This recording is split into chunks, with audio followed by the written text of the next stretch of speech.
observando aquele vão por entre as telhas, um enxame de abelhas parou para descansar.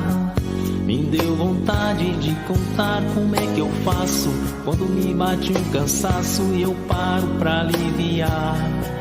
Tão diferente das abelhas pequeninas descansando lá em cima, eu prefiro aqui no chão, olhando o céu por entre as folhas que balançam. A IEMA abre consulta pública para a instrução normativa de criação de abelhas sem ferrão, no Espírito Santo. E aí, o que vocês têm a dizer sobre isso aí? Quer começar, João, ou eu começo? Começa aí. Na verdade, esse assunto seria desgastante quando a gente imaginou falar sobre ele, tá? Mas ele está muito menos desgastante hoje, tá, Murilo? Na hora que a gente está fazendo essa gravação, porque a gente já conseguiu, depois aquele momento que nós estávamos preparando a retrospectiva do ano, né? E esse era um assunto que iria vir à tona. Naquele momento, ele estava sendo um pouco mais pesado para ser tratado, né? Mas hoje, na hora que a gente está fazendo essa gravação, a situação melhorou muito, sabe? Melhorou muito. Porque aqui, no caso, esse tinha um prazo até o dia 10, né, de janeiro, né? Esse é um ponto, inclusive, que de certa forma... o que aconteceu? Eu vou tentar clarear. Nós, aqui no Espírito Santo, desde a fundação da AME, nós tivemos um relacionamento, e aí eu digo, tirar o chapéu aqui para o nosso ex-presidente João, que está aqui conosco, né? Um relacionamento muito estreito e salutar, né? Aberto e honesto com os órgãos públicos. É um trabalho que a diretoria anterior tem que ser lembrada, tá? E isso permitiu que a gente participasse das tratativas com esses entes governamentais, né? A ponto de a AME ter 2 cadeiras dentro da Câmara de setorial lá de meliponicultura e apicultura. E junto com esse órgão, existem outros tantos entes da sociedade civil, assim como da esfera governamental. Temos universidade, temos o IBAMA, IEMA, IDAF, Universidade da UFES, o IFES, da Secretaria de Agricultura, enfim, é uma Câmara de peso, né? E esse assunto da normatização da nossa lei, que já a lei é desde 2019, estava pendente de normativa, né? Existiam alguns fatos lá que na lei é genérico, mas precisava ser normatizado. Vou dar só um exemplo. A definição de ter isca, poder ter isca ou poder não ter isca. A definição, como é que seriam demarcadas as caixas, enfim, alguns pontos que precisavam de normatização. E esse processo começou lá, quer dizer, 4 anos atrás, e estava capengando, e não ia. Havia sugestões da AME sendo colocadas, que o setor de meio ambiente, que seria o IEMA aqui no nosso estado, dizia que estava vendo com bons olhos, mas na hora que saía a proposta, não via nada daquilo no escrito. E aí começou-se assim, agora no final do ano, né? A gente preocupado com isso, foi dia 18 de novembro, se eu não me engano, se não falha a memória, né? Em função da gente ter assumido a nova diretoria, e a gente preocupado com essa situação que estava pendente, nós precisávamos nomear os novos representantes nessa Câmara de setorial, né? A gente fez um requerimento, e aí que surgiu o primeiro momento, o que a gente chamou de dificuldade, né? mas, como diz o outro, tem certas dificuldades que, criadas, podem gerar facilidades, né? Então, uma delas foi essa, né? A gente fez um requerimento ao IEMA pedindo para que ele nos encaminhasse a última versão da normativa que estava sendo discutida, mas que tinha ficado do IEMA bater o martelo, vamos dizer assim, final com a visão deles para ser rediscutida. E aí nós não tivemos resposta nenhuma desse requerimento nosso. E, coincidentemente, fomos surpreendidos no dia 27 de dezembro com a decretação, com a publicação da consulta pública. Da consulta pública. E aí foi aquele negócio, uai, nós somos parceiros ou não somos parceiros, né? Nós discutimos, vocês ouviram, mas não aceitaram. E aí começou a movimentação, né? Para poder a gente tentar viabilizar.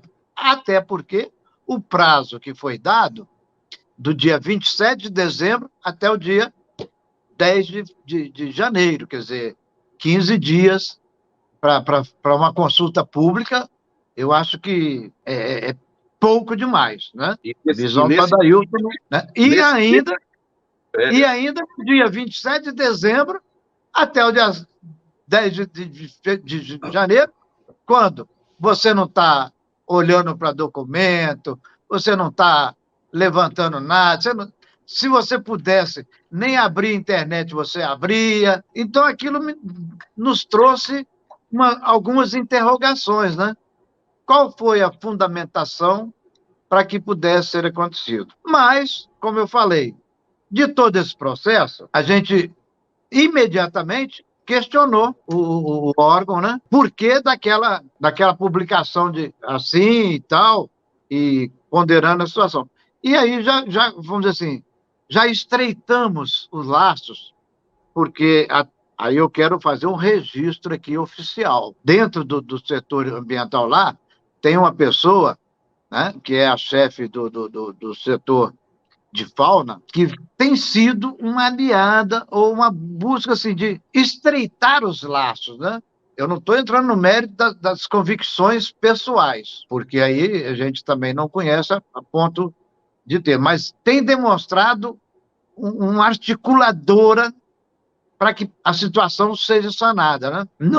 Não está oficial ainda, mas quero crer que vai ser realmente aceita a nossa sugestão, porque a gente pediu uma prorrogação indeterminada do prazo dessa consulta, para que a gente possa retomar o assunto lá na Câmara Setorial, né? Tá entendendo? E as informações, e aí eu estou falando, não foram oficiais ainda, não vieram definidas, escritas, né?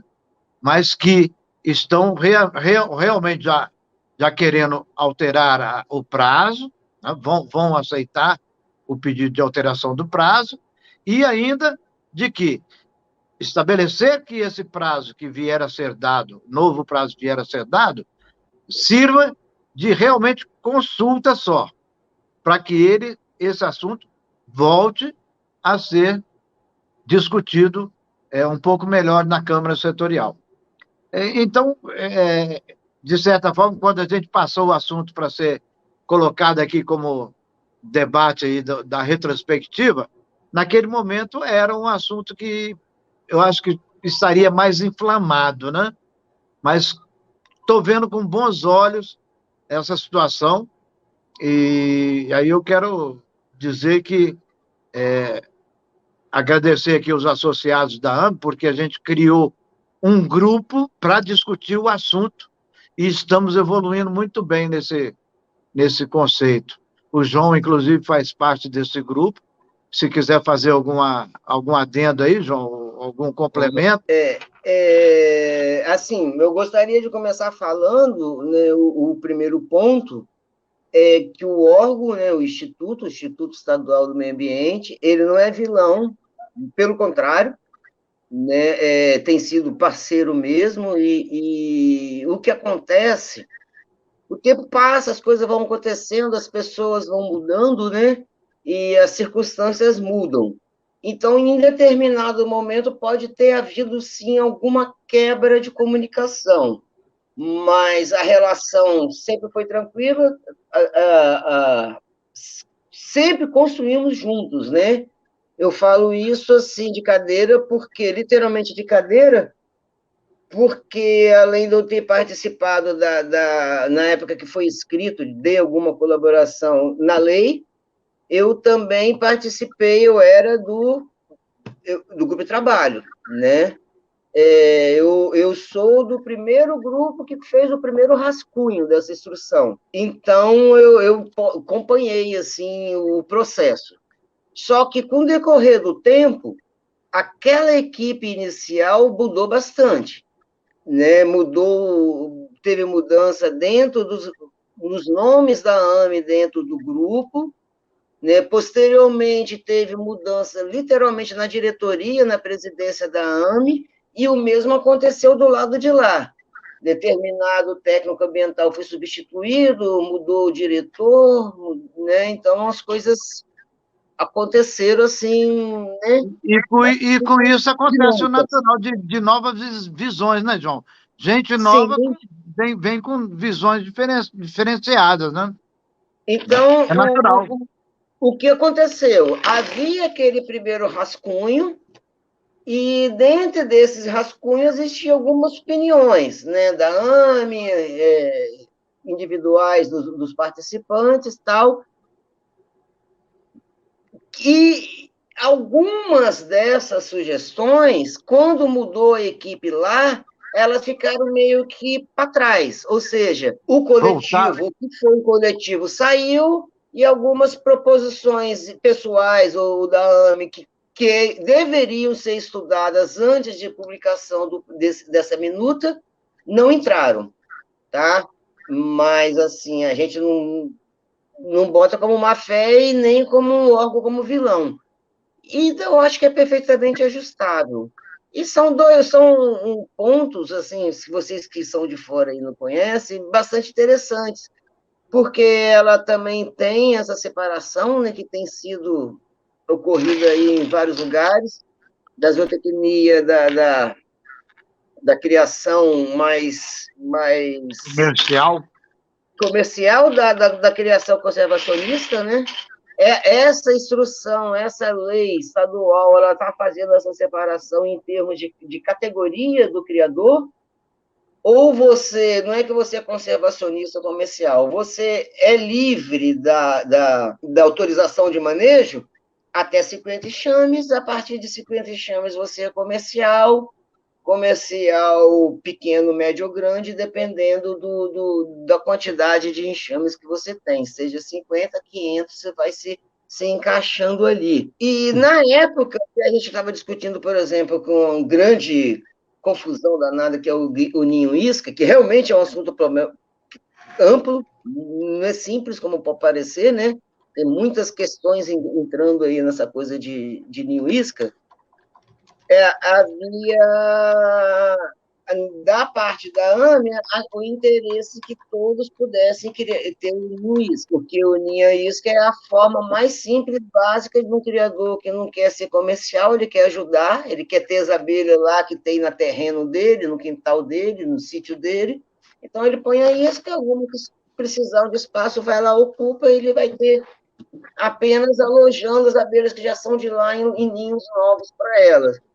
E a instrução está nos tirando isso, né? A instrução está permitindo a instalação de isca só para o cidadão que seja comercial, só para aquele cidadão que está se cadastrando para fazer manejo de comércio de abelhas. Então, se você tem 500 enxames, você pode botar isca, mas se você é um sitiante e quer começar um meliponário, você não pode começar o seu meliponário com as abelhas que você capturou no seu quintal. Você vai ter que comprar do comercial. Isso ficou estranho. Até porque o comercial não está nem interessado em ir, porque o cara tem 500 caixas, meu amigo. Ele nem está aí. Fala, meu amigo. E, João, sem falar que a questão da isca, né, abre a oportunidade do sitiante conseguir abelhas sem ter que tirar as que estão no ambiente, né? Exatamente. Porque se eu não posso e eu vou ser obrigado a cuidar do comerciante, Estou na minha roça, eu vou lá e derrubo o pau, tiro a abelha e acabou. E você sabe Exatamente. que o ciclo da natureza é menos um enxame a se multiplicar, né? Então, aqui a gente tem entendido, sabe, João, que a questão da isca, ela é extremamente benéfica, porque, inclusive, é a justificativa que a gente usa para que, rapaz, deixa a abelha aí no pé de cajueiro, no tronco do cajueiro, você vai derrubar o cajueiro, mas ele já está morto, deixa o tronco. Ela fica alimentando, está ali, isca perto, elas estão entrando. Então, não há necessidade. Se você tirar do ambiente, é menos um enxame natural que está adequado àquele ambiente que vai se multiplicar, né? E o risco... E não é só a isca, meu amigo. Não é só a isca, não. Resgate. Resgate também. Tá da mesma forma o resgate. Reserva de mercado. São vários pontos, né, João, que a gente está buscando. Então, a resgate, só um minutinho, Adair. O resgate, para mim, ele é uma faca de dois gumes, tá entendendo? Porque nós, dentro do grupo do Zap, às vezes a gente fica perguntando se aquilo que o colega está colocando como fez um resgate, se realmente é resgate ou não. Porque o que é um resgate? O resgate é uma área que vai ser totalmente desmatada, né? E você tirar as abelhas que estão lá dentro antes que passe o correntão, né? Antes que derrube, entre os tratores, derrube tudo. Então, você vai lá e retira essas abelhas de lá. Isso é resgate. Agora, eu chegar com um tronco cortado em cima e embaixo, eu disse, não, eu resgatei ali porque a área vai ser cultivada, vai ser plantada, e é comum, né? Então, às vezes, a gente fica meio complicado. Olha só o que acontece, às vezes você mora lá na rocinha, aí tem a sua chacrinha lá no quintal, tem uma chuva, cai uma árvore na beira da estrada, você não tem como chegar lá e falar, eu sou cadastrado aqui, sou meliponicultor, só tenho 10 enxames, tá aqui a foto da árvore que caiu na beira da estrada, a gente precisa salvar, senão esse enxame vai morrer de hoje para amanhã. Não, meu amigo, só é permitido para o comercial. O comercial mais perto está aqui, 200 quilômetros de você, tá? Não, o comercial está do lado aqui, ó. Aí ele pega e deixa para você. Você vai ter que perguntar se o comercial está interessado, aí vai descobrir esse comercial que faça esse resgate, esse comercial vai levar para o meliponário dele, que pode ser até em outro lugar, e ela ser uma subespécie, e esse comercial vai poder vender depois, eu não sei quando... É uma coisa meio estranha. Então, esses aspectos a gente queria voltar a conversar. Não é que eles sejam inteligentes, mas... Queremos, né, João? A gente precisa conversar isso aí. E não é muita coisa, não, porque, no geral, a instrução está bacana.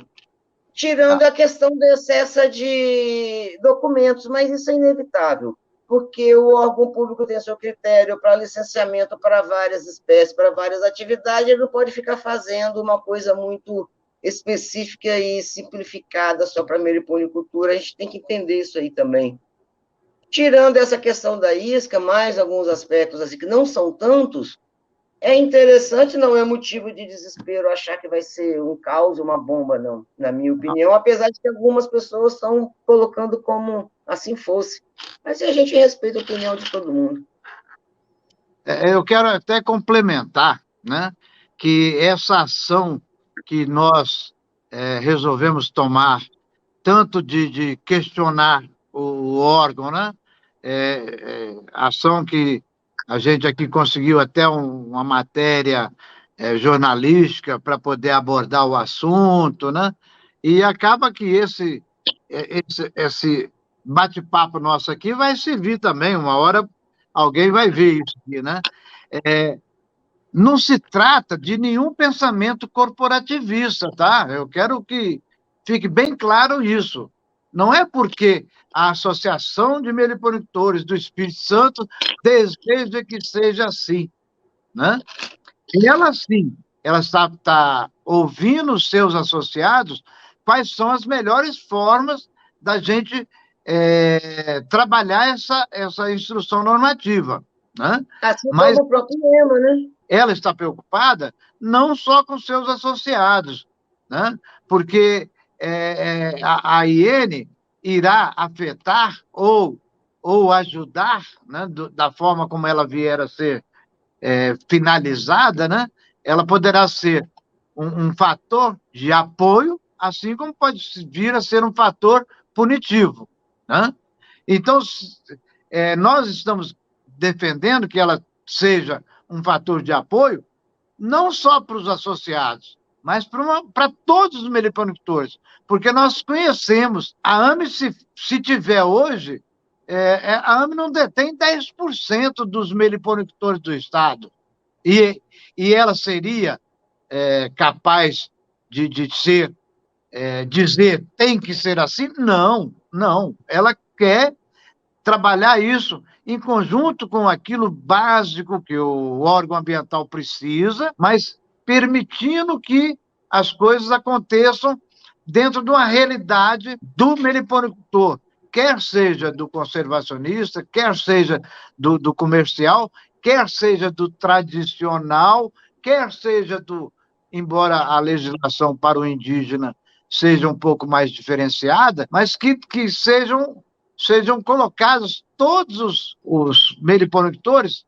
nessa possibilidade de ampliar os seus negócios, sua capacidade técnica e tudo mais. Então, é essa busca que eu quero acrescentar, que não se trata de corporativismo, né? É uma busca pela meliponicultura capixaba como um todo. Pode até parecer, e até certo ponto, mas está ajudando muito o comercial, tá? Mas a intenção, quando ele montou isso, foi tentar montar um jeito justamente para acontecer o contrário, para não haver depredação. Então, se você vai fazer isso, é porque você quer vender, então você vai ser comercial, mas é pequenos ajustes. Eu acho que fazendo o ajuste tem tudo para ser uma instrução bastante legal no final. A criação, ela precisa ser comercial, né? Se você entender que para você manter a atividade funcionando, ela tem que gerar, de alguma forma, renda para se manter, senão ela não é sustentável.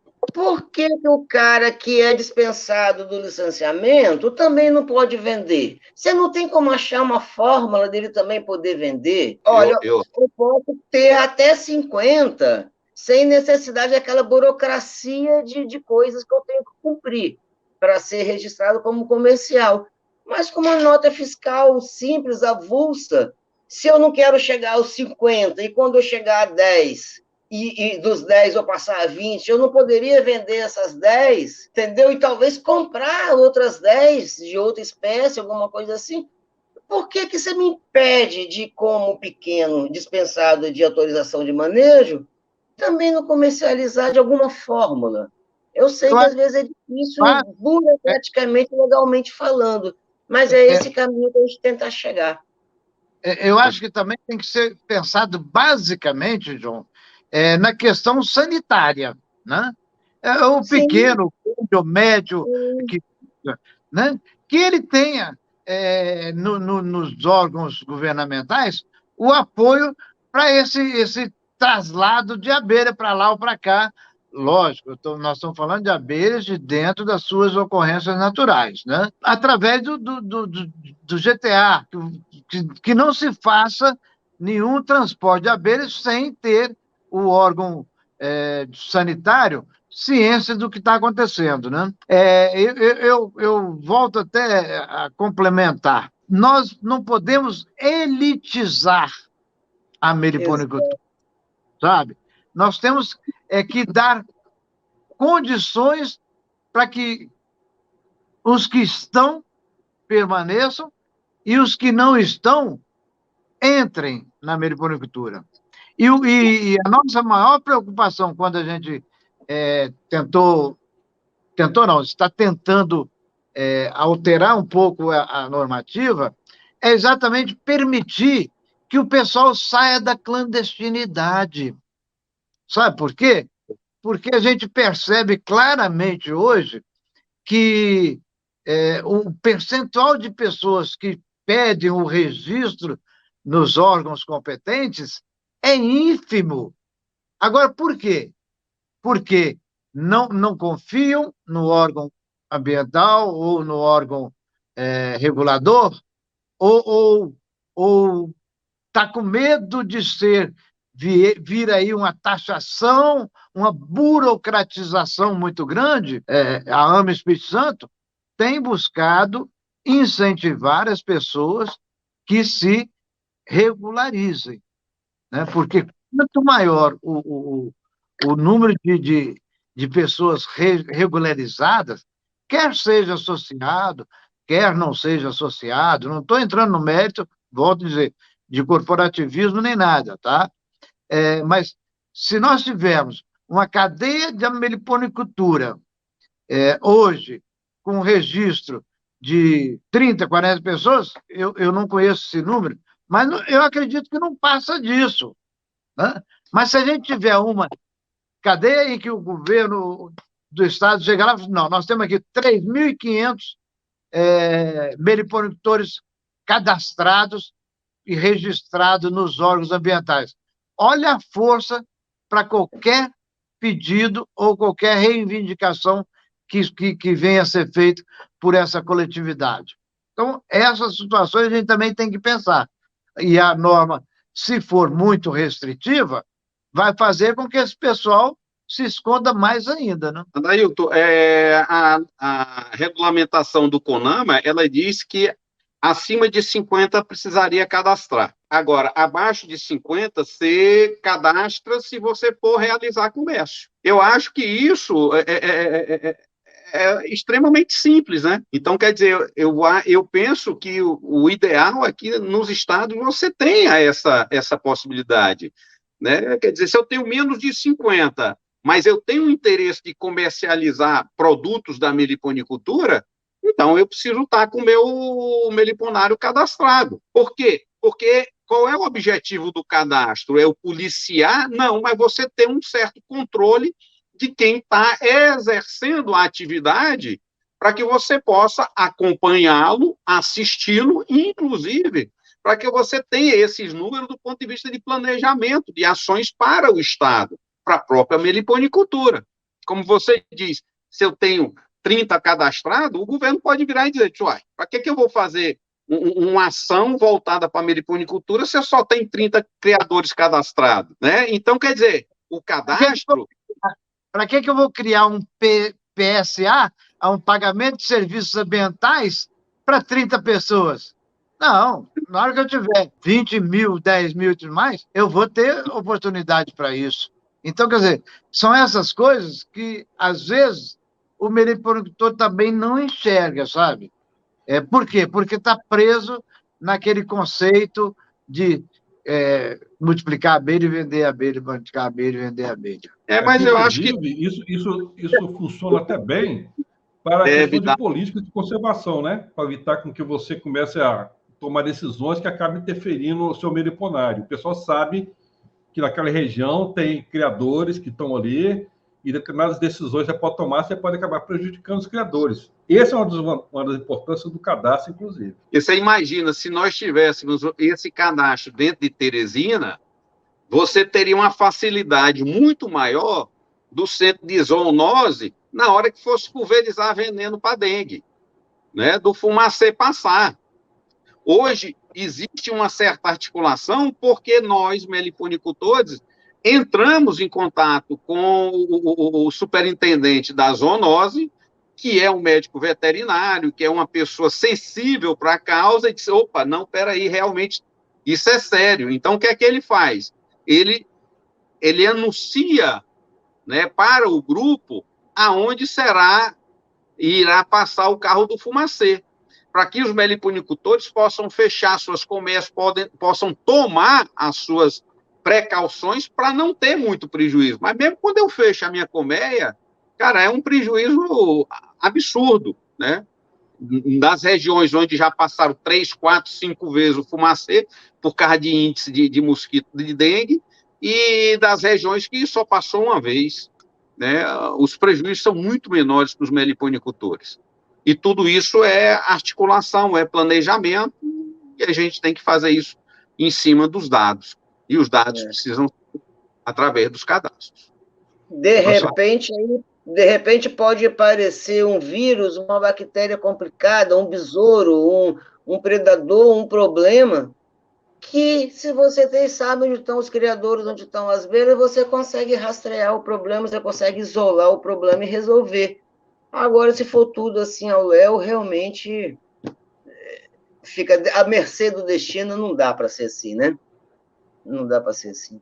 Mas eu acho que vocês estão no caminho certo, buscando a discussão e o entendimento. Eu acho que vai dar certo. É a esperança. Observando aquele vão por entre as telhas, um enxame de abelhas parou para descansar. Me deu vontade de contar como é que eu faço quando me bate um cansaço e eu paro pra aliviar. Tão diferente das abelhas pequeninas descansando lá em cima, eu prefiro aqui no chão, olhando o céu por entre as folhas que balançam.